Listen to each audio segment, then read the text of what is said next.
instead of judging that part of us and thinking like, why am I someone that gets frustrated or why am I someone who gets anxious? There's a part of us inside that's triggered for a reason. There's a part of us inside that's needed something that it didn't get. Welcome to the Lara Jane Layton Show. This podcast is for you, the person who keeps putting others first. Your self-talk has held you back. You no longer need to take a second seat. Let's explore ways to overcome self-doubt. You can silence that inner bully voice and achieve your full potential. Here's your host, Lara Jane. Welcome back to the show, friend. I have my best friend, Jacquelyn, with me today.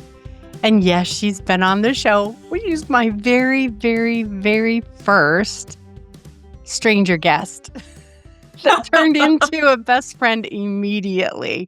Like a lot of the people we interview are people that we've never met, but you just gel with. And so Jacquelyn and I gel really well, and I'm so excited to bring her back.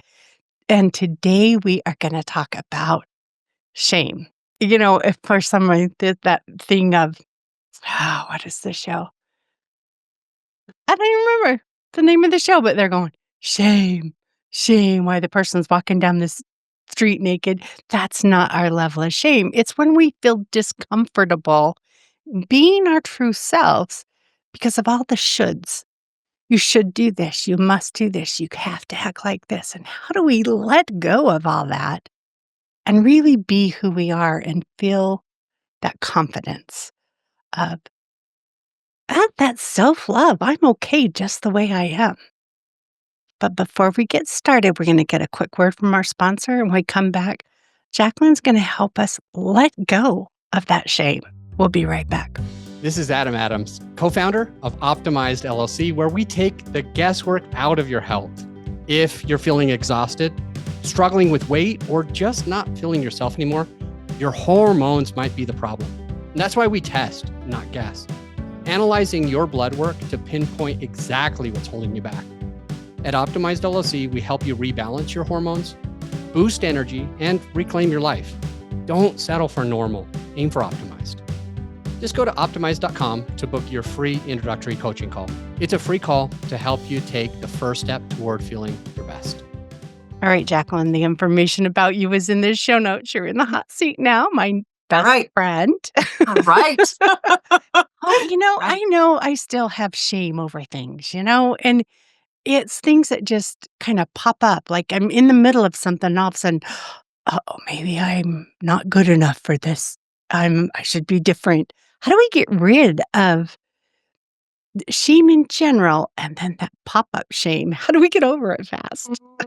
Yeah. And I think it's such a common thing, right? I think, especially with women, I think, as thinking that we should be a different way. And like we were talking about earlier, how we even came on this topic is because I just thought, what is coming up a lot with my clients lately?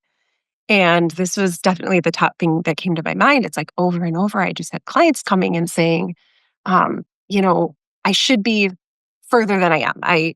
Why am I still dealing with this? Why haven't I, gotten here and we're coaching and I should be, they have this idea in their mind of how quickly they should have achieved something.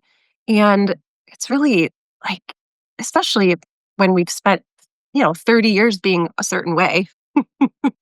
Or 40 or 50. You number on it, right? And then we think, well, now I have awareness over like why? And then we start just getting frustrated with ourselves instead of just being compassionate, right? Just being kind to ourselves. Like, of course you've been this way for 30, 40 years. Why am I shaming you and pushing you and being impatient with you?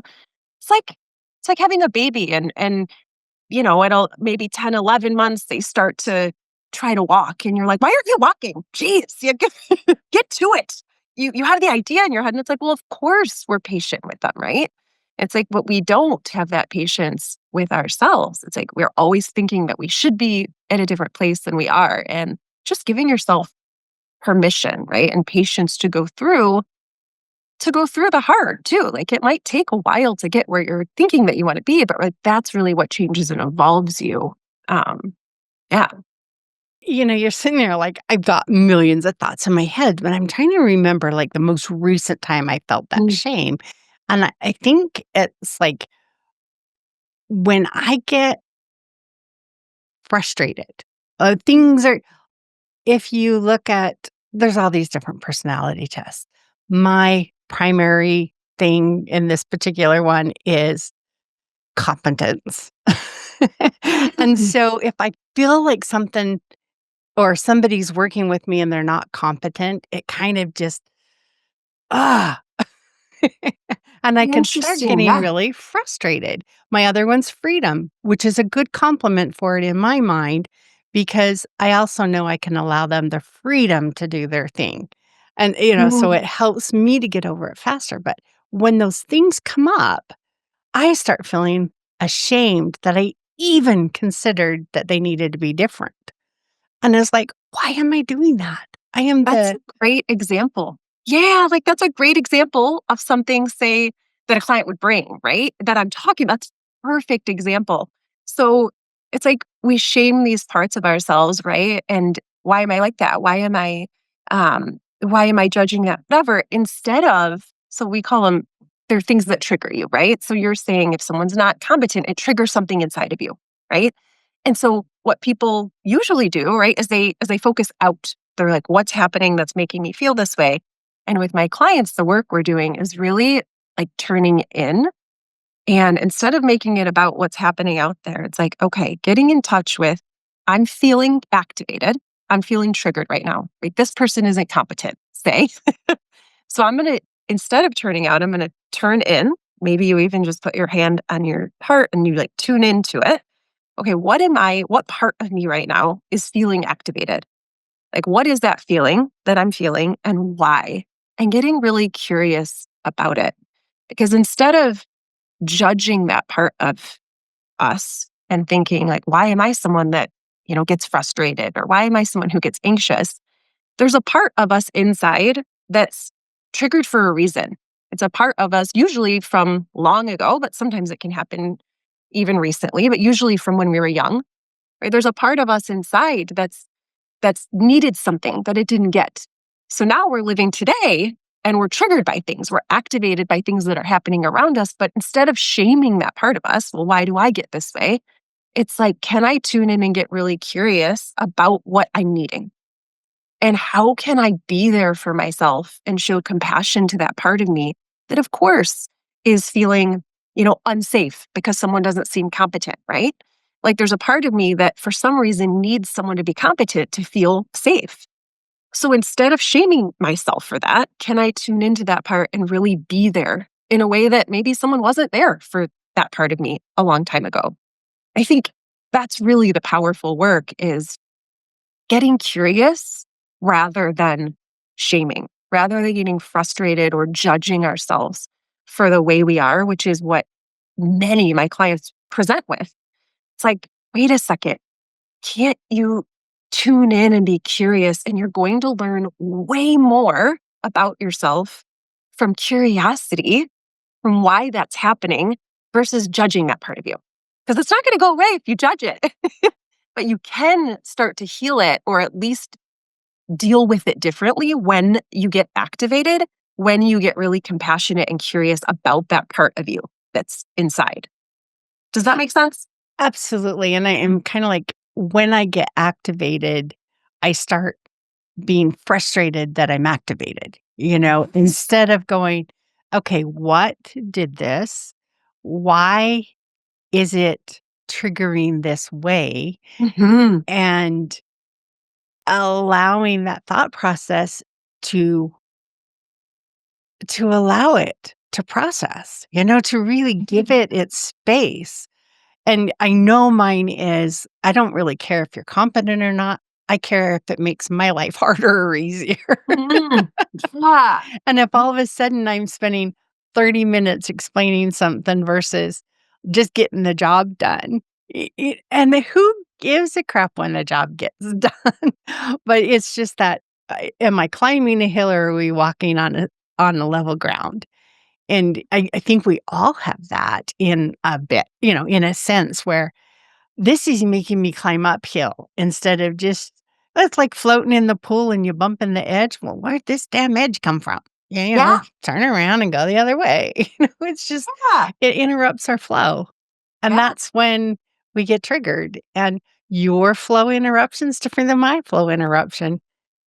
And I don't have to be ashamed that mine is different than yours. So good. And you nailed it on saying it's different, right? Like what activates you might not even activate me at all, right? Like I have people who get very upset when people are say late. I'm like, oh, that doesn't even bother me at all, right? Or like we all have our different things, right? Some people are perfectionists or people pleasers or whatever, and they're acting out in different ways or they're triggered in different ways. And how I like to explain it to my clients because they'll say, why am I so say anxious or needy or whatever. And I always say, like, it's not you, just like you being wanting people to be competent or whatever. It's like, it's not you, it's just a part of you. And I like to explain it to my clients like this. I'll say you have your own hooks on the wall, like they're yours. And there's backpacks on those, or sometimes I have men, or sometimes it's women. We have purses on those hooks and they're ours. And sometimes we pick up the brown purse and we put that one on. And maybe that's, we're feeling, anxious today and we put that purse on. Okay, maybe we put that one back and then we pick up the needy and we put that purse on and we put them back. So, and just looking at it that way, like it's a separate thing that we can put on sometimes and we can take off, really puts it almost gives people and myself, but some like reprieve from thinking that's who they are versus no, it's just a part of you. That's what's on your hooks, right? We can put it on, we can take it off, and maybe the next day we put that on and take it off. But it's about not being you. It's just a part of you. It's something you sometimes have on and that's okay. It doesn't define you. It's just a part. And we deal with it when it comes.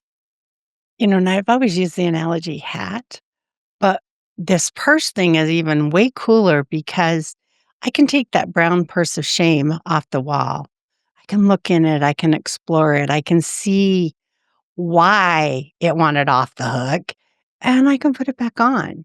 Hat doesn't have all that other depth and stuff, but that's where you can get curious is what's in this? Why did it want on my shoulder? How come? And when you're done with the curiosity, put the anxiety or the stress or whatever it is back on the hook. I love it. Oh my gosh, I love that. I love what you just added onto that nuance. Yes. Like we can open that bag, right? We tried on the anxiety today. We tried on the needy, right? The neediness. And then it's like looking in. Why? Why am I feeling so needy? Why is that? Instead of saying, oh, why am I such a needy person? Why am I always, chasing whatever? It's like, no, that's not you. That's the purse you have on today. Let's look in there and see why. It's so good. What memories are in there? What childhood things are in there? Right? Like what's in there that's causing you to feel instead of just shaming yourself for feeling needy or anxious, look inside that bag, right? And then when we're ready, we can gently hang it back up for now. And what I like to tell them is it's not that those are gone forever, right? You're not throwing the purse in the garbage. You're putting it back on your hooks, right? And it's not that it's ever gone forever. Those are part of you, right? They're on your hooks, they're in your closet. But it's how we can deal with them when they come up. That's what changes. It's how I deal with it when, you know, loneliness comes or neediness or anxiety or, shame or people pleasing, whatever it is. That's what changes. It's how I deal with it and that's the part that we can control. Yeah, I love it because that exploration, I like to go in and decide what is it that's causing this to trigger, you know, or not trigger. Have you ever done it just the opposite Mm, way? I've mm, got all the feel good things around me. Why am I not mm, feeling happy right now? You know, mm. it's like Yeah. I've got my puppy, I've got my water, I've got my, whatever it is that is usually your happy spot, sometimes doesn't always bring happiness. So, as much as getting rid of Interesting. Yeah. shame, you can bring in what you want by exploring what is it. Yeah. Yeah. I love that. Yeah. Like it works both ways, right? Um, Yeah, that's interesting. Well, and I always say it's hard to let go of something if you don't know what you're going to replace it with. And so if you explore both sides, Mm. you then can explore how to replace it and why that is going to work. One time I was giving up coffee, and people that have given up smoking, it's a habit. So what am I going to consume instead? Okay, orange juice this week, or whatever it is, water. Yeah, Or I'm not smoking, but I've got to get outside and go for a walk because that's my routine. yeah, What is it? So yeah. what am I going to add? And Not you're talking about the, like, tuning in again, right? It's like, Yeah. because I there's a reason you're, right? There's a reason you're smoking. There's a reason you're hoarding. There's a reason you're overeating, right? So if we just shame ourselves for it, right? Like, oh, I'm a it's hoarder. Why do, right? Like, we're not learning anything. It's like, have you figured out why you're hoarding? Have you figured out why you're overeating? Why you're over drinking? Like, there's a reason for it. And again, we can't even get to that if we're shaming ourselves. Like, it blocks Mhm. the wisdom, right? When we're shaming ourselves, it blocks the wisdom versus curiosity opens everything. Yeah, curiosity opens the door to, like, real change. Ah, like I said, both ways. I just love it that it's like, how can I be, or I am this? How can I let go of this? You know, we sometimes say, I'll use the I'm not good enough because it's a general term, but I'm not Mhm. good enough. Well, who said?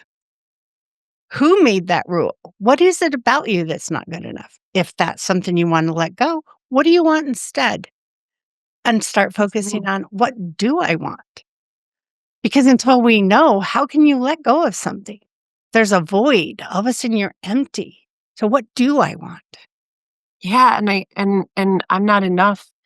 Think and it's interesting you're saying that because I've been having that come up a lot too with my clients is it's almost like wanting to be something like different and not realizing what they have to offer, like what their value is. I think it's a big part of how we think, right? When we think we're not enough, it's like we have this picture of, I should be this, like, this person, this person. Because I have a client right now, and he was even saying, well, I'm not outgoing, and there was all these reasons, right? All this evidence that this was hurting him. It's like, well, I'm not as good at public speaking because I'm not outgoing, and I'm not getting, I don't get invited on enough, things because I'm not the outgoing. And he was coming to me for, I want to know how to be more outgoing. And I'm like, well, that's not exactly what I'm going to help you with. I'm not going to help you be something that you're not. Because if I was to do that, we would be missing out on all your juice, all of the amazing things that you have that you wouldn't have access to if you're trying to be like Joe over here that's more outgoing, right? And so I had him really, really make a list and really dive into his brain of, what do I have? What is my personality? What's the value of that? What's the value of me being more subdued or, more introspective? Like, what does that bring to the table that other people don't? And when he came back to the next session, he had just this list of amazing qualities, right? It's like that's kind of what we were talking about before. It's like I told him, it's like you're trying to change the station when you just need to turn up the volume. We don't need to change the station. We don't need to be like anyone else you're looking out there and thinking you're supposed to be like. We just need to turn up the volume on who you are. And we do that through realizing our value by letting our brain go there. Because our brain is not naturally going to tell us all the amazing things about ourselves. No, it's going to tell us all the things how we should be different. Like you said, all the ways we're not enough.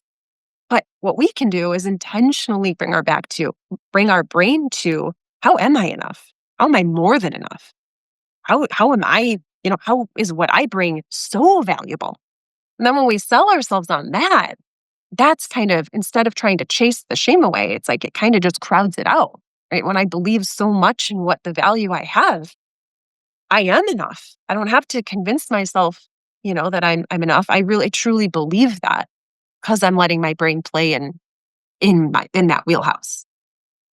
And as we're talking through this, that's like the marketing executive that's like, oh my gosh, I really want to be like that accountant executive because look how smart he is. Look how well he understands numbers. Look at all this stuff that he can do.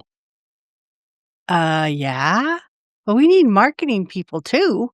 We need that person that has the dreams and the ideas and knows how to connect with people and make stuff happen. The accountant's Mhm. happy sitting behind the desk pushing numbers, and I like to do that too. But what is that thing that makes you shine? If everybody Mhm. wanted to be a lawyer, this would be a really boring world.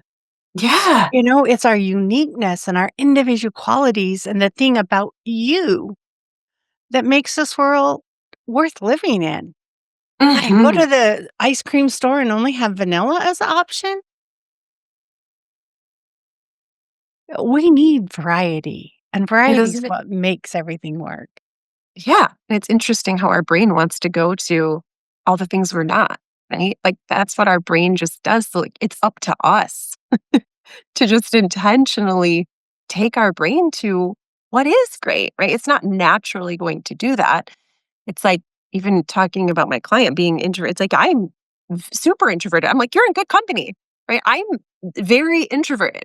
So are there times when I have thought, wow, building a business would be way easier if I liked to go out and meet people and network? That is not me. And like come to even my human design, it's like I am the hermit. My everything running through me. I have the cave environment. I like to be alone all the time. And so if I was to think, right, that mine isn't enough and look at these people who are out networking and meeting lots of people, like no, I have to sell myself on. If I was to be doing that, I wouldn't be able to use my gifts the way that I do. I wouldn't be able to help my clients the way that I do because I'd be using my energy in a way that's not filling me up. Right? So it's like we all bring these beautiful things to the table and it's like are you being the best you, right? As cliche as it sounds, like that's all you have to do, right? Are you being the best you? Not the best idea of you when you look around, but like the best you. You can only be you, right? That's what you've been dealt. Like you are you. Turn up the volume on it. Yes, and quit looking at the measuring stick somebody else gave you. You know, Mhm. I am never gonna be pretty enough unless I look like this person in the magazine.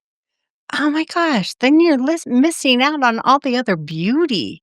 If that's the only thing that's beautiful. Intelligence, well, everybody has to have an IQ of 165 or they're worthless. No. Some of the most loving, kind people don't have a Mhm. IQ of 165. Well, there's not very many people that do, but it's Yeah. like we are always striving for something we're not. And I really love that. Tune into you. Who are you? And let that be your measuring stick. Turn that up so you hear it loud and clear, not the bright, shiny sports car that just drove in the parking lot and, ooh, I want to be like that guy because look what he's got. Yeah. One of the wealthiest people I know drives around in a beater car because it's not worth his money to do anything else. Mhm. I need to have a car that's reliable. I don't want it to break down. Yeah, That and like the stresses yeah, and the me. thoughts we tell ourselves, right, make the biggest difference on that, right? Like, what's important to me? But it's like, someone was just, I was at, like, a get together and someone was telling me, they're like, "Oh, you know how we like, how women are. We're talking down to ourselves and we talk bad to and I was like, "I don't." And her eyes got and she was like, "Really?" And I go, "No. I stopped that shit a long time ago. I will not been there, done that. Like, I do not subscribe to that." Like, I will not sit and let my brain it's going to try, don't get me wrong, right? You have a human brain, it's gonna try, but I do not subscribe to that. I stop it immediately. I really try to people are like, "You like to be alone a lot." I'm like, "I do because I'm kind to I love being with me. I love who I am. I love being with me. I've got my own back. I'm my own best friend." I always ask my clients, like, "What would it be like for you to have that voice in your head be super kind? To have a best friend with you all the time?" And I think that's such we just think that's so normal, right? Well, everyone, all women, we all talk bad about ourselves. And I like want to stop that narrative for women Like, I really want to just stop women from thinking that that's just the norm because it does not have to be the norm. Like, someone needs to just step up and say, no, no, no. Well, here, I'm going to step up and say, no. Like, that's not okay. That's not just, oh, all women beat themselves up. No, that's not okay. Like, you wouldn't let someone talk to you. Like, you wouldn't let someone just walk up to you and be like, oh, you're looking not good today, man. You would never let anyone say that. When you look in the mirror, like, oh, look at that cellulite. Like, you're letting yourself go. Like, no one would. No, you would be like, excuse me? But it's okay for us to sit and talk to ourselves like that and berate ourselves all day. Like, I'm not here Con- for it. Like, yeah. I've trained my brain to no, no, no. You're not talking to me like that. Like, just to have just uplifting narrative with yourself is so important. And when we do that negative narrative, we think we're being humble. Yeah. Yes. I'm not more important. Not, you know what? It's okay to like who you are. It's okay to be proud of all the shit you've been through. Amen. And you are you. Nothing held you back. You kept going. Why do we focus on, oh, this shit happened to me once and this shit, yeah. You know what? That made you stronger. I look at my rock bottoms, like more than one of them, and go, they gave me the strength to know how to get out, to get back up, to Mhm. move forward. Without those, I wouldn't be the strong person I am. And so Mhm. when you can take those things and go, hey, this gave me the stepping stone to keep going, and you start finding value in it, then you can look at yourself and you go, I like me. Because look at what I've been able to get through. And I've been through tough stuff and I've done cool things. And I have friends that do cool things. And all of you do cool things. Why do we have to focus on the things we don't do those hiccups? You ever had hiccups? Yeah, they hurt for a little while, but they go away. It's not you. Yeah, you made so many like good points there about um about looking at the things we've gone through without shame, right? Instead of shaming ourselves again for, oh, remember when I did that? Remember when but instead it's like, yeah, and that made me who I am. And then the other thing you said that was great, such a when you said, oh, people think they're being humble, such a good point, right? Like we think, oh, I better just talk down on myself or dim my light because I don't want to be arrogant or humble. And I remember my coach just explaining it so perfectly is like confidence, right? Isn't arrogance. Humble. It's because I want that for you, right? It's like it's arrogant if I'm like, oh, I'm so much better than everyone else. No, that's not the case. I want you to feel the same way I do. I don't want you talking shit to yourself. Like, I want to feel great about myself. And I also want you to feel great about yourself. I see the good in me. And I also see the great in you. Right? Someone told me that, like, Jacqueline, you always see the rose colored glasses and you see the best in everyone. And I said, but do you know why? Because I'm practiced on myself. I'm practiced on trying to see the good in me, right? To be kind to myself and compassionate. So through that, guess what? You could be like, oh, well, that's arrogant to think good about yourself. Really? Because now it's made me have the skill of giving that to everyone else. I'm like, don't talk bad to yourself. Look at this about you. Don't talk bad, right? It's like, that's not arrogance. That's beautiful. Like, God wants us to feel that way. God doesn't want us filled with shame all the time, right? He created us to be full of love and to love ourselves and to love everyone around us. So, such a good point. Yeah, you're sitting here talking, and I recently recorded a challenge episode that was about that old saying that we've all heard, if you can't say anything nice, don't say anything at all. If you can't find anything nice, find it. Mhm. Look for it, because you're never going to focus on the good if you don't start training your brain now to find something good to say. Don't say nothing at all. Say something good and find it. And Mhm. that's with our self-talk. More important than anybody outside is, "Oh, I'm too short and I'm too." You know what? I am the perfect height for me. I am the perfect weight for me. If it changes tomorrow, that's okay. When we can Mm, tune in and be our unique selves and be okay with it, find the nice thing to say. yeah. And then you nailed it. And then, like, how does that play out into how we treat others? Right? It's like it starts with you. Right? Too many people are focused on the outward, right? Like what they're doing, what they're saying to other people, what they're whatever. But then they go home and they talk terrible to themselves all the time. And then they wonder why it's so much work to try and, say the right things and be the right thing to everyone else. But it's like because you're not doing the same to yourself. When you focus there first, do that work, all of a sudden it will flow out of you. You will just find that that's just who you are because that's your identity versus working on the action of saying the right thing, doing the right thing in life, right? But then meanwhile, in the background, we're being terrible to ourselves, right? Our identity doesn't match those actions. But then versus if I'm working on myself first, who I am to myself, how I'm thinking about myself, the thoughts I'm filling my head with, what I'm believing about myself, then all of a sudden, that all those actions to treat other people great and to see the good in people, those just become who I am because that's my identity. It's a totally different experience. And it keeps us from when we can be that for ourselves, it totally keeps us from relying on other people to bring it to us. I had a client come and um, she just recently had told me that she's like, I just want someone to show up and and treat me the way that my mother never did. Right? She has a lot of pain, and she's like, I'm just waiting for that person, right? Like in a relationship to just give me that what I've been waiting for. And I just said to her, like, but what if that's you? What if you're the hero? What if you're the person that can step up? Because right now, the person inside of you is hurting and waiting and looking outside.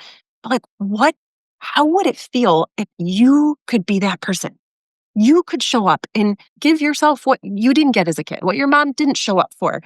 Not that we're blaming her, right? She had her own life, but like, what if you were that person that just said, hey, I'm here for you every day? Like tuning in with what's inside. What does that little girl need? What does that person inside of me that's hurting? What do they need? I will show up for you every single day. I will not hurt you. I will be here for you. I will comfort you. I will show you compassion. Like, how could you heal that part of you? And you could show up for yourself every day that way. It's such a beautiful gift to give yourself. Unbelievable. You know, and it's all possible. The cool thing is you can do it. Be okay with the baby steps. The first grader might make fun of the kindergartner because he doesn't know his colors yet. It's okay to learn your colors when you're ready. It's okay to learn math when you're ready. It's okay to read. You don't have to know calculus to be a good person. You just have to keep growing. It's allowing that a little bit of learning at a time. And you're still you. You're not a different Mhm. you. You're just more informed. You're tuning into that you that's always been there. And that always you is kind. Yeah. And if we maybe we give people some actions to take. I was just Okay, thinking that I didn't have them let's written do down, that. but I was thinking some just actionable things to take because maybe some of your listeners are thinking like, this all sounds great, but how do I How how do do I I do show up for all that? myself?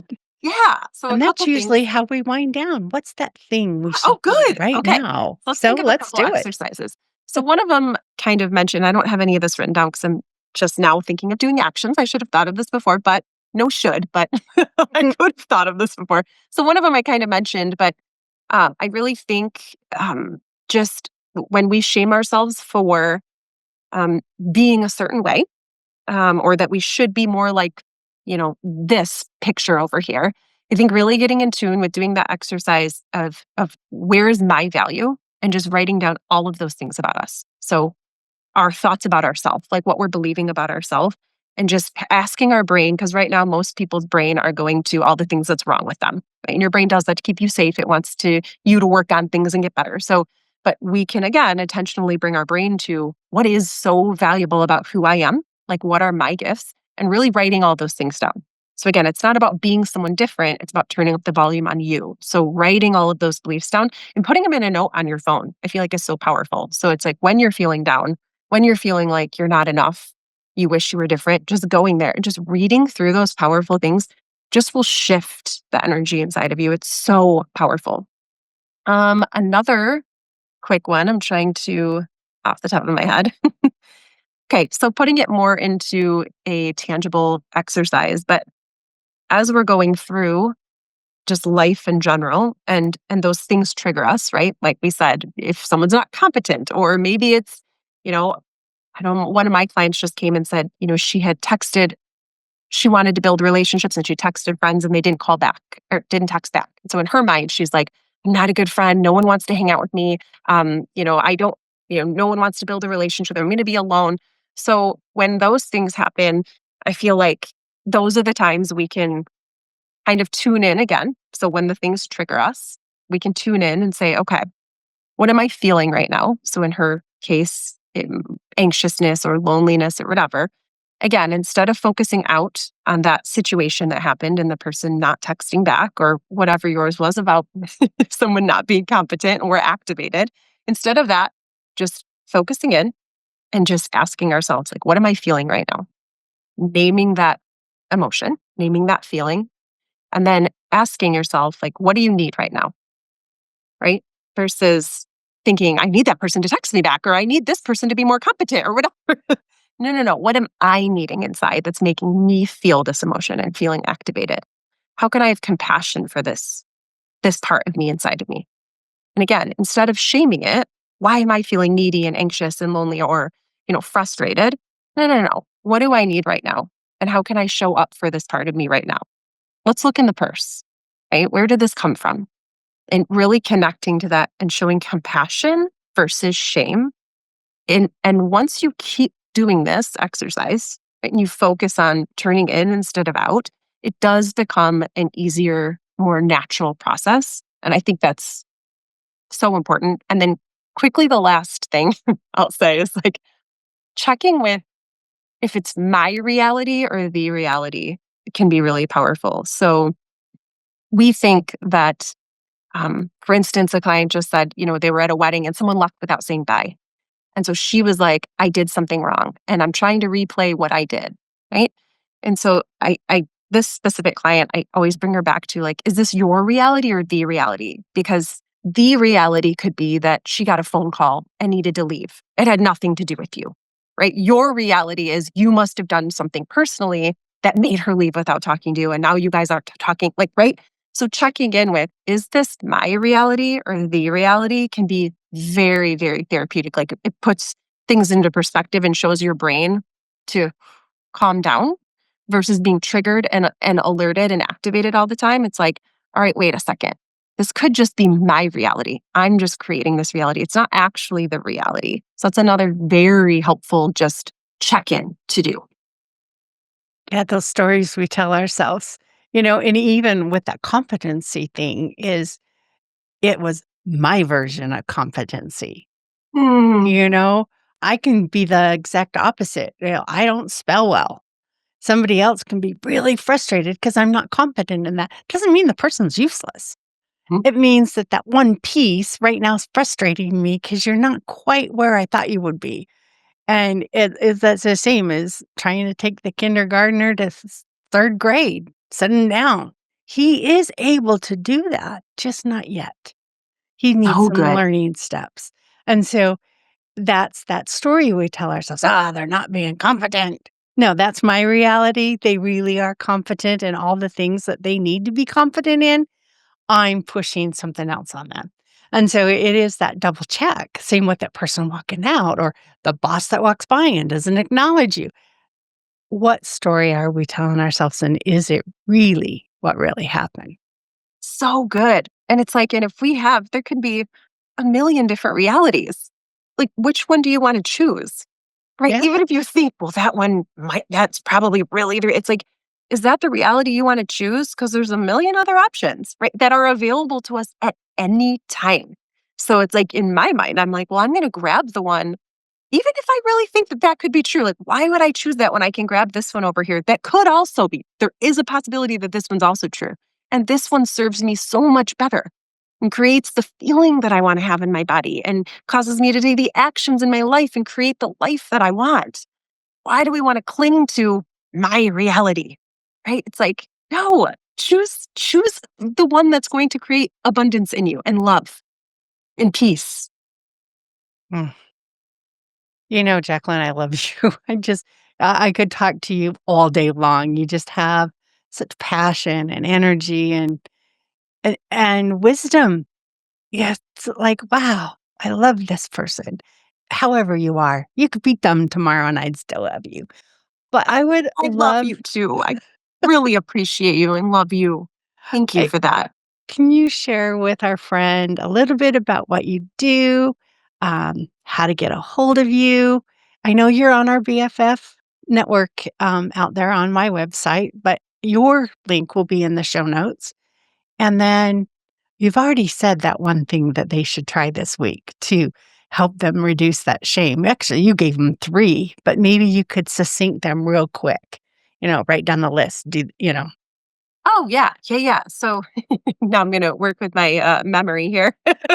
So we talked about, yeah, doing a check-in, right? So just a quick check-in. Whenever you're activated or triggered, checking in instead of out. So that would be the process that we just went through. And then also, I think the first one we said was doing thoughts about you, like beliefs about you. So not shaming yourself and thinking you should be someone else, but really, what are your beliefs about yourself that really feel empowering to you? And then, oh gosh, my memory. I'm not even going to remember the third one. Then they only have to do 2. Rewind it and see. Yes, and then you said to tell them what I do. So, yes, so I'm a certified life coach. So I have a coaching program called Life in the Driver's Seat. So a lot of what we talked about today was being intentional, right? Like a lot of us are just living in the passenger seat of our life, right? We're just in our thoughts, reacting to things around us, taking the thoughts that our brain's offering us and not being intentional about that, whether that's the actions we're taking, the situations in our life, whatever it is. So I help clients be intentional with how they're thinking and how they're feeling and what they're creating, getting clarity on what they want. And that includes how they want to feel and what they want to create. And being really intentional with that. So getting into the driver's seat. So I see clients for 6 months and one-on-one through, and I lead them through something called the Drive method, but they can learn more about that on my website. I always, For everyone. when I first heard the name of yours, I was like, oh, that makes so much sense. I should have thought of that. Oh, Because it's thank just you. like, I struggled so much. it's beautiful because we do go on autopilot and let Yes. everything that the world has taught us to be and do drive us. And it is time to get back in the driver's seat. Make your choices. Choose where you want to go, not where you were told to go. And so I just have always thought it's such a beautiful message. So thank you for sharing it with us today. Thank you. I really appreciate you and love you. And thank you for having me back on. I loved connecting with you even before this, even before we started recording. It was great. So thank you. So, friend, Jacqueline and I are not medical or mental licensed professionals. We are here for entertainment. People that have found a way to be happy on our journey and want to share it with you. So, thank you for joining and stay tuned for the next episode. Are you tired of waking up exhausted? You are not alone. If you're looking to take your life back, let's start with the simple step of adjusting your self-talk. Stay tuned for the next episode with your host, Lara Jane.